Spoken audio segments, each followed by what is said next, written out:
భజే నారాయణం లక్ష్మీనారాయణం భజే నారాయణం. సుఖాలైనా వాటంతటవే వస్తూ ఉంటాయి, పోతూ ఉంటాయి, జీవితం గడుస్తూ ఉంటుంది. అందుకోసమే మనం ఏమని మొక్కుతామట భగవంతుణ్ణి? పాలల్లో ముంచినా నీళ్లలో ముంచినా భారం నీదే.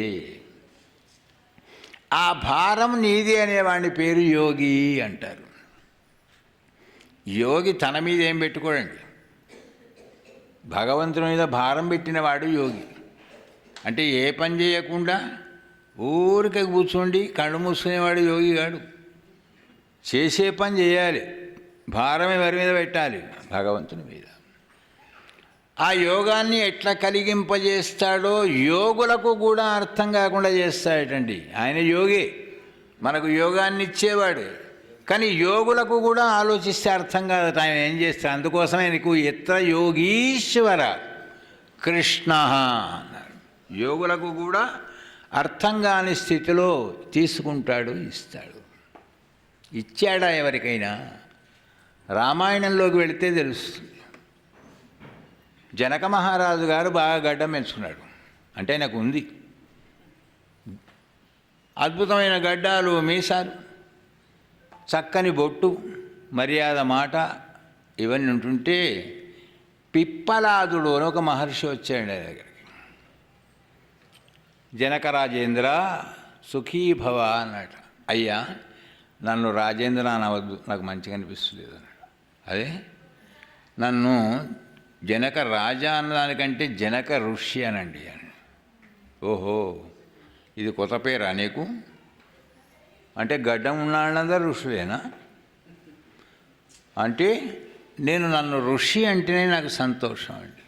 ఆహా, అంటే కిరీటం పెట్టుకోవచ్చు, పట్టుదోతులు కట్టుకుంటావు, సింహాసనం మీద కూర్చున్నావు, బంగారు పళ్ళెంలో అన్నం తింటున్నావు, విసిరేవాడు ఉన్నారు నీకు. దాని తర్వాత అరే అని చప్పట్లు కొడితే వచ్చేవాడు ఉన్నాడు, నాట్యాలు చేసే ఇన్ని వైభవాలు ఉండగా నిన్ను ఋషి అని ఎట్టంటారయ్యా అనొచ్చా అన్నాడు. నేను ఇవి ఏం కోరుకోలేదు, అవే వచ్చినాయి అన్నాడు. ఆహా ఇది ఇంకా బాగుంది. అంటే కోరిదినే దిక్కులేవు రావడానికి, కోరకుండా నీకు వచ్చాయంటే భలే భలే బాగా మాట్లాడుతున్నావా ఆ జనకరాజా, అనకయ్యా రాజా అని. అయితే ఋషి అంట ఏది ఒక్క 10 రోజులు నా వెంట వస్తావా, నీకు ఎట్లా వస్తాయో యోగం చూస్తా నేను అన్నాడు. సరే అయిపోయింది, బయలుదేరిండు. ఆహా ఇట్లా కాదు బయలుదేరడం, చిన్న పంచ కట్టుకో, ఆభరణాలు తీసేయి, భుజం మీద చిన్న పంచ వేసుకో, నా వెంటరా. బయలుదేరి ఎక్కడికి వెళ్ళంటే పెద్ద అడవికి తీసుకుపోయిండండి. నీకు యోగం ఎట్లా వస్తుందో నేను చూస్తాయి అడవిలో. తీసుకువెళ్ళిన తర్వాత జరిగింది ఏమిటి అంటే పెద్ద అడవి, అంటే కాకులు దూరని కారడవి, చీమలు దూడని చిట్టడవి. కూతుండబెట్టాడు అక్కడ. అయ్యా నన్ను తీసుకొచ్చావు కదా, మరి నాకు మంచినీళ్ళు కావాలి అని అడిగాట జనకుడు. మనం ఇక్కడికి వస్తే బాధ్యత ఎవరిదండి? తీసుకువచ్చినాడు కదా. మరి ఇప్పుడు పురాణానికి వచ్చాం, వినటానికి చెప్పడానికంటే అన్నం పెట్టేది ఎవరు, టీ పోసేది ఎవరు, నీళ్ళు ఎవరు పోయారు? ఆశ్రమవాసులు పోయారు. బాధ్యత వాడదు. కూతుళ్ళో పెట్టాయట, మంచినీళ్ళు తీసుకొస్తా, మరి ఇక్కడ కూర్చుంటావా? కూర్చుంటా కానీ నువ్వు మళ్ళీ గుర్తుపెట్టుకోసుమా, తప్పిపోతువా అంటే నువ్వో దిక్కు నేనో దిక్కు అవుతాం. అడవి ఇది. అంటే ఏం లేదు, ఇక్కడ పెద్దది మర్రి చెట్టు ఉంది, ఈ చెట్టు మీద అందమైనటువంటి ఒక పక్షుల గూళ్ళు ఉన్నాయి, గిదే గుర్తు. అయిందట కొన్ని మర్యాకులు తెంపుకున్నాడు ఆయనే పిప్పలాదుడు. అక్కడో ఆకు గుర్తు కోసం వేసుకుంటూ పోతే పాపం ఆయనకు మాత్రం నీళ్ళు ఎక్కడున్నాయో తెలుసురా, తెలియదు, ఆయన వెతకాల్సిందే. వెళ్ళిపోయిండు. అరగంట, గంట, 2 గంటల, 3 గంటల నీళ్ళ కోసం వేసుకున్న పాత్ర లేదు. ఓ ఆకుతోనే పాత్ర తయారు చేసుకున్నాడు. మరి బాధ్యత, మాట ఇచ్చినప్పుడు ఎంత కష్టమైనా దాన్ని నిలబెట్టుకోవలసినటువంటి యొక్క గొప్పతనం ఎవరికి ఉంటుందంటే మహాత్ములకు ఉంటుంది. అయిపోయింది. నీళ్ల కోసం 3 గంటలు అయిపోవట్టి ఇంత లోపల కాశీ రాజ్యాన్ని పరిపాలించే చక్రవర్తి వస్తున్నాడు ఆ అడవిలోంచి. ఎందుకు వస్తున్నాయట అంటే జనక మహారాజు గొప్ప వేదాంతి ఆయన దగ్గర ఏమైనా మంచి మంచి మాటలు నేర్చుకుందామని ఆ కాశీరాజు బయలుదేరాడు. అడవిలోకి వచ్చిండ్రు. తోవ తెలవడం లేదు వాళ్ళకు, సైనికులకు, రాజుగారికి. అరే మరి మనం జనకపురికి వెళ్ళాలంటే తోవ ఎటో ఎవరిని అడిగితే బాగుంటుంటే, అయ్యా ఇక్కడ మనుషులు కూడా ఎవరు లేరండి, అడుగుదామంటే అడవి ఇది. అక్కడ ఒక ఆయన కూర్చున్నట్టున్నారు కదా, ఆయన అడుగు. ఎవరి దగ్గరికి వచ్చి జనక మహారాజు దగ్గరికే పోయారు. అంటే యోగం అది. రాగానే అడిగారట, అయ్యా ఇక్కడ జనక మహారాజు గారి ఊరి జనకపురికి వెళ్ళాలి మిథిలకు, అంటే తోవేది అన్నాడు. మిథిలకు ఎందుకు వెళుతున్నారు మీరు? జనక మహారాజు గారి దగ్గర మా మహారాజు కాశీరాజు గారు ఏదో విషయాలు తెలుసుకుంటాడు. ఆ జనక మహారాజును నేనే అన్నాడు. మీరా? ఛీ, గిట్ట ఉంటాడా జనక మహారాజు? కాదయ్యా నేనే. తర్వాత గుర్తుపట్టారు, ముందుకు వచ్చారు. ఒరే జనక మహారాజు గారంతటి మహానుభావుడు ఇక్కడ దర్శనమిస్తూ ఉంటే మనం ఊరికే కూర్చుంటే ఎట్లా? ఆ చిన్న పంచి ఏమిటండి మీకు? పిప్పలాదుని వెంట వచ్చాను, గిట్ల జరిగింది. తీసేయండి ఆ పంచి, కట్టుకోండి పట్టు వస్త్రం. పట్టు వస్త్రం కూర్చుంటే కింద కూర్చుంటారా? సింహాసనం వేయండిరా, వేశారు. టెంట్ వేయండిరా, వేశారు. పలహారాలు మీద తెచ్చింది కదా, అని పెట్టండిరా, పెట్టారు. దాని దివిటీలు పట్టండిరా, పట్టాడు.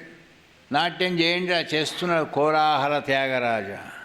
దివ్యమైనటువంటి యొక్క టెంటు పడ్డది, సింహాసనం పడ్డది, విసిరేవాళ్ళు, నాట్యం ఆడేవాళ్ళు, పాడేవాళ్ళు, ఎన్నో రకాల వాళ్ళందరూ వచ్చారు. పాపం దొరకక పిప్పలాదునికి నీళ్లు దొరికినాయి. పాపం ఆకుల పట్టుకొని వస్తుంటే చెట్టు గుర్తే ఉంది, ఆకులన్నీ కింద సరిగ్గానే ఉన్నాయి, రూట్ మ్యాప్.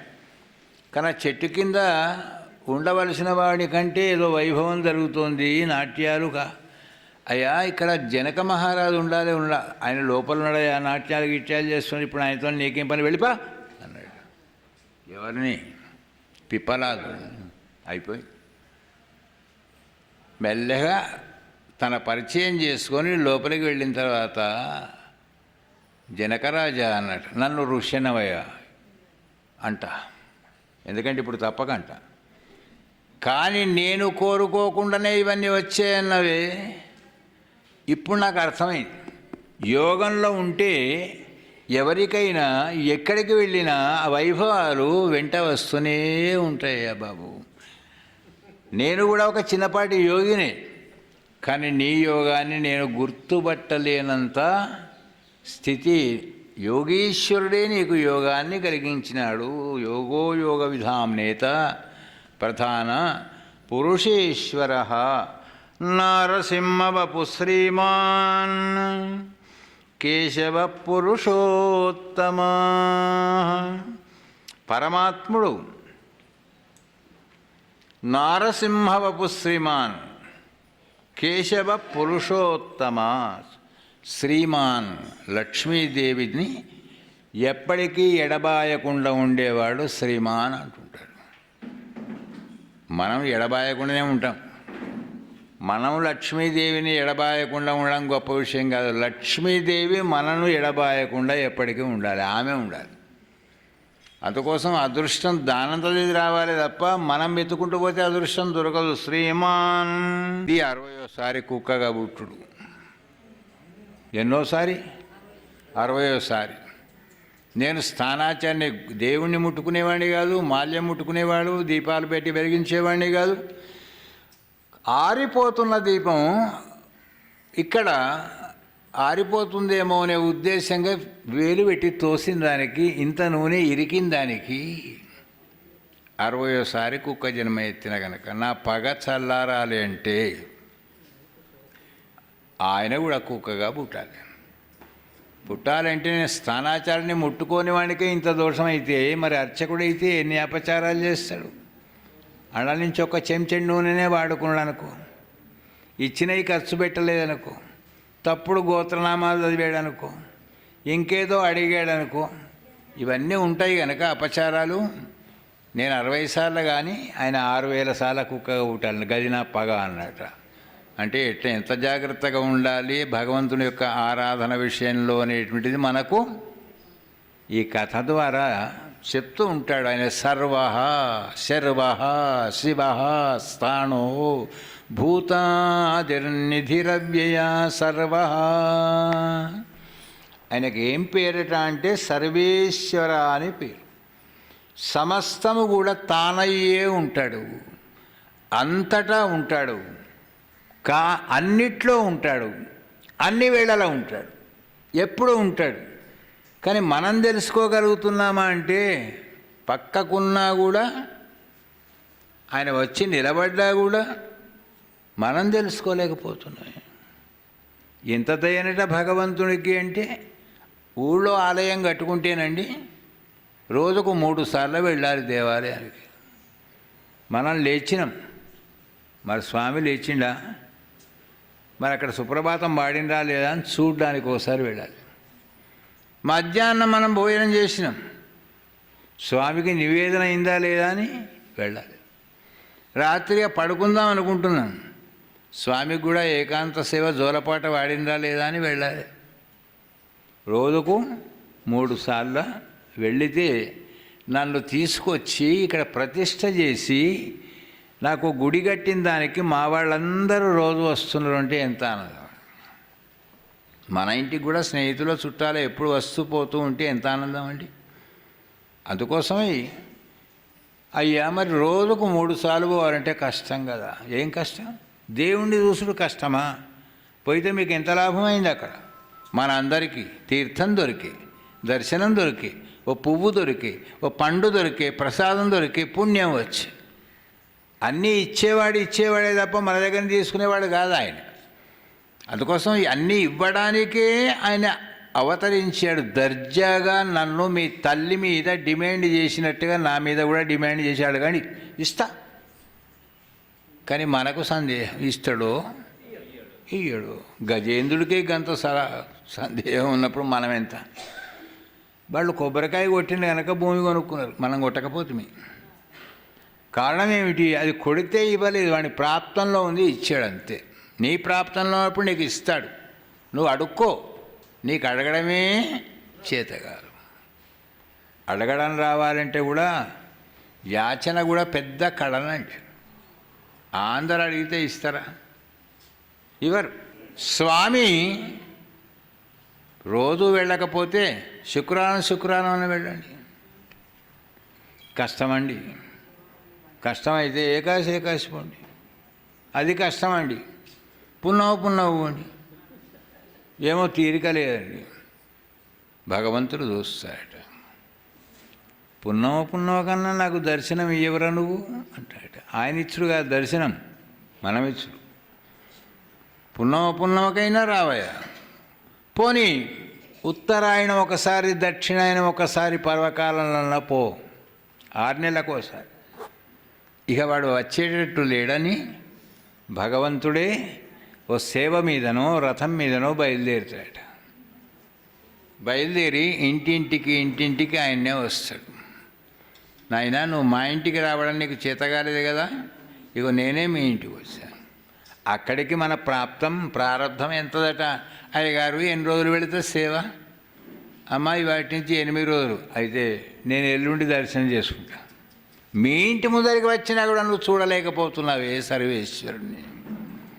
అందుకే మనమే కాదండి, యశోదమ్మ కొడుకు అనుకుంది, దశరథుడు కొడుకు అనుకున్నాడు కానీ, అర్జునుడు బావ అనుకున్నాడు కానీ భగవంతుడు అనుకున్నారా?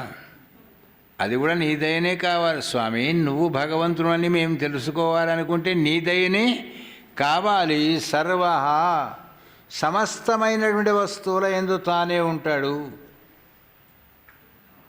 దివ్యమైనటువంటి యొక్క ప్రపంచమంతా పరమాణువు మొదలుకొని పర్వతం వరకు ఆయనే ఉంటాడు. సర్వ సర్వేశ్వర అని తాను ఉన్న ఉనికిని తెలపడానికి ఎప్పుడూ ప్రయత్నం చేస్తూ ఉంటాడు. సర్వ ఆయన పేరు.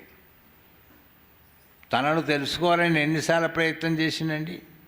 సర్వత్రా నేనున్నాను అనేటువంటి ఒక విషయాన్ని తెలపడానికి ఓ 3 సార్లు విశ్వరూపాన్ని ఉంచాడు. ఒక్కసారి కాదు, 3 సార్లు. 3 సార్లలో మొదటి విశ్వరూపం ఎవరికి చూపించాడంటే, కృష్ణ నువ్వు మన్ను తిన్నావట, నోరు తెరువు. నోరు తెరిచాడు. ఆయన నోరు మూసుకున్నంత వరకే కానీ నోరు తెరిస్తే ఏం లాభం? ఎన్ని కనిపించానో అన్ని కనిపించిన యశోదమ్మకు కలయో వైష్ణవమాయయో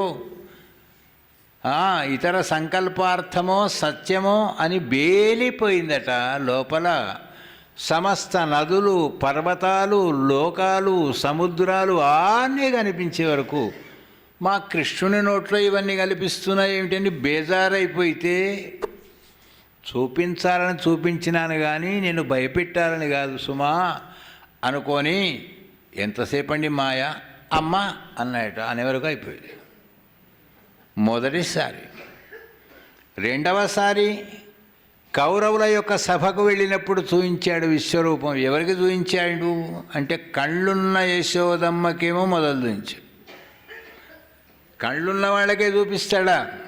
ఆయన దయ వస్తే గుడ్డివాణికి కూడా విశ్వరూపం చూపిస్తాడు. దాని తర్వాత ధృతరాష్ట్రుడు చూచాడు విశ్వరూపాన్ని. ఎందుకు చూచాడు, ఎందుకు చూయించాడు ఈయన అంటే దీనిలో రెండు కారణాలు. కనీసం నన్ను చూసిన తర్వాత నన్న వీడిని బుద్ధి మారుతుందేమో, బుద్ధి మారితే ప్రజా నష్టం తగ్గుతుందేమో, యుద్ధం ఆగిపోతుందేమో, ధర్మం నిలుస్తుందేమో. అసలు వాడే కదా ధృత రాష్ట్రుడు. చూశాడు. చూసినంతసేపు మాత్రం దేహమంతా వట్టిదే, దేశమంతా వట్టిదే, జీవితమంతా వట్టిదే, అంతా మిథ్య అని అనుకున్నాడు. మనం అనుకోండి, పురాణం మీద వెళ్ళిపోగా ఏమున్నది భూమి మీద, ఏమి లేదు. మనం ఉంటామా? మనం ఎందుకు ఉంటాం? అయిపోయాయి. పిరికడంత అన్నం కడుపులో పడంగానే ఏదో భగవంతుని దైవన్నంతా భోజనం చేసి మళ్ళీ పోదాము పురాణానికి. పొద్దున విన్నది చాలు, ఇక మళ్ళీ మాపడికి ఎందుకు, రేపు పోదాం. ఇవాళ ఏం వారం? ఇవాళ శనివారం కదా, ఆదివారం రేపు పోదాం. అంటే మనస్సు ఏం చేస్తుందంటే అంత మిథ్య ఏది లేదు అని అనిపిస్తుందట. కానీ మాయ వెనకకు గుంజుతూ ఉంటుందట. ఉపన్యాసం చెప్పే అయ్యగారు కూడా ఓ చోట, నాయన ప్రపంచంలో ఉండే ప్రాణులన్నీ కూడా సమానమే, దేన్ని చూసి దేనికి భయపడకూడదు అని చెప్తున్నాడు ఉపన్యాసం. చెప్పంగా ఏమైపోయిందంటే స్టేజ్ మీదకి పాము వచ్చింది. పాము రాగానే అయ్యా పాము వచ్చింది మీ వెనక అన్నాడట. ఏది అన్నాడు. వెంటనే ఉరగదలు కూడా మీరే చెప్పారు కదా ప్రాణులన్నీ సమానమే భయపడదు. చెప్పంగా చెప్పినా కానీ పాము కుడితే అందుకోసం మనకేం చేస్తుంటాడు భగవంతుడు అంటే నీవు ఆ స్థాయిగా ఉండగలుగు.